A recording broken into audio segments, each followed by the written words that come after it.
Get out your pen and paper. There's a lot of information you're going to want to remember and tell your friends. Now, first, let's start with the FBI Director Comey. He informed Congress just 10 days ago that the Bureau was reopening the probe into Hillary Clinton's server after, get this, 650,000 emails were found on the laptop that was shared by top Clinton aide Uma and Anthony Weiner's laptop.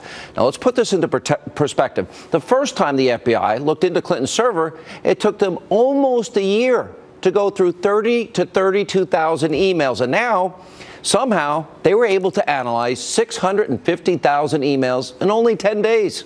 Now, any logical person can see that simply does not make sense. What about the fact that Comey's own agents say there's a 99% chance that up to 5 foreign intelligence agencies hacked the server and stole the emails? In other words, national security secrets.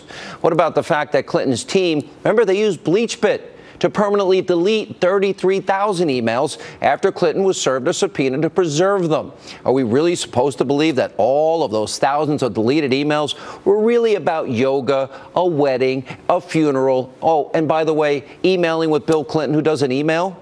Well, what about the fact that WikiLeaks shows that the Clintons' own staff, they said they didn't think she turned over all work-related emails? What about that? What about the New York Post reporting that Clinton had her housemaid, well, obviously doesn't have a security clearance, she printed out classified documents? And why didn't Comey mention anything about the ongoing year-long investigation into this pay-to-play scandal at the Clinton Foundation? How dumb does he think we are? Now, as an American, you should be outraged tonight. James Comey, frankly, should be ashamed of himself. I know a lot of rank-and-file FBI agents are. Now, here's why. Let's start with Hillary Clinton. Now, she has changed her story on her server countless times. Hillary, in her own words. The laws and regulations in effect when I was Secretary of State allowed me to use my email for work.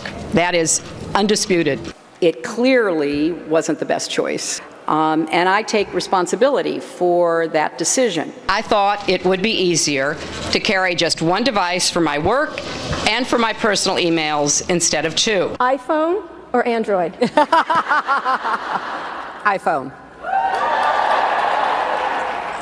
Okay, in full disclosure, BlackBerry.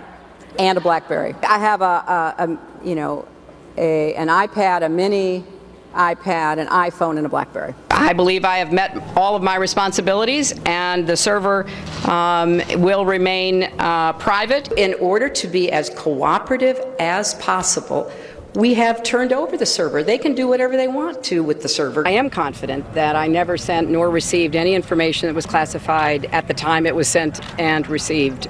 So that leaves the 100 out of 30,000 emails that Director Comey testified contained classified information. I did not receive anything that was marked as classified. Director Comey said that only 3 out of 30,000 had anything resembling classified markers. You were the official in charge. Did you wipe the server?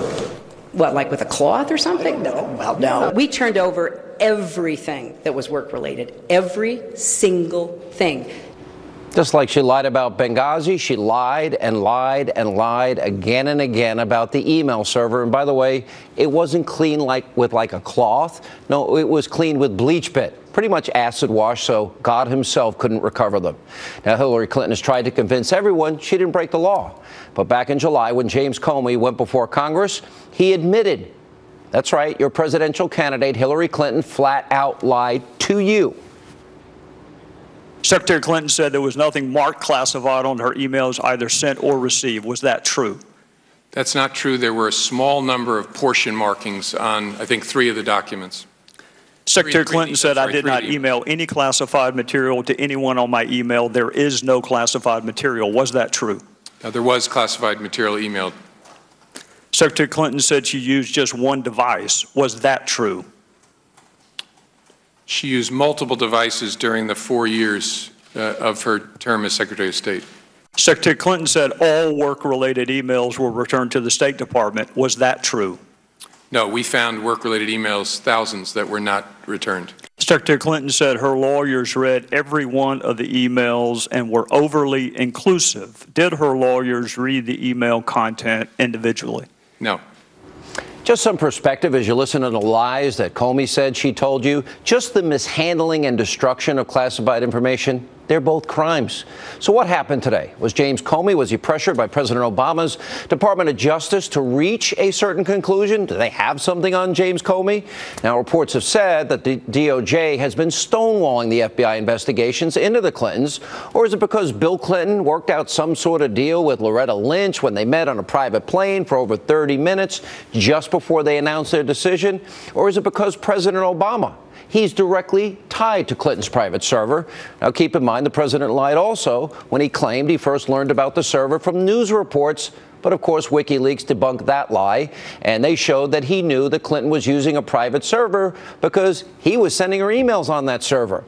Regardless of whatever it may be, the conclusion is, of course, clear. Comey's protecting Clinton, and just like the abusively biased liberal mainstream media that we learned through WikiLeaks is protecting the Clintons by not covering this, today we learned that John Podesta thought top Clinton aide Cheryl Mills was against Clinton's running. Why?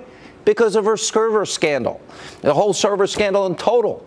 Now, our own staff repeatedly said the server was a political disaster. We also discovered from a leaked email that Chelsea Clinton was apparently using money from the family foundation for all sorts of things not related to charity. Take a look at what Clinton aide Doug Mann wrote to John Podesta. Quote, the investigation into her getting paid for campaigning using foundation resources for her wedding and a life for a decade, taxes on money from her parents.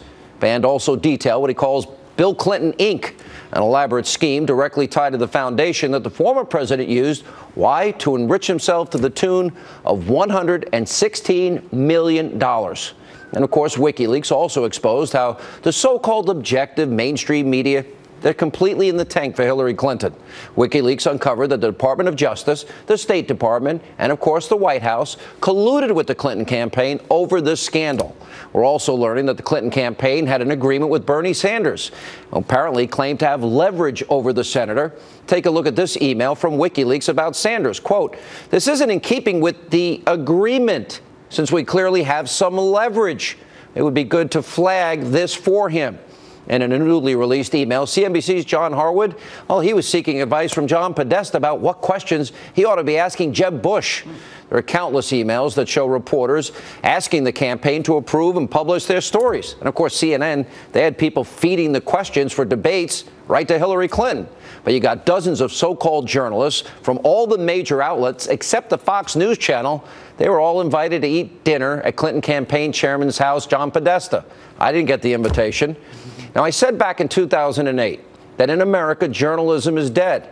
But it's far worse than I thought or anyone could have imagined.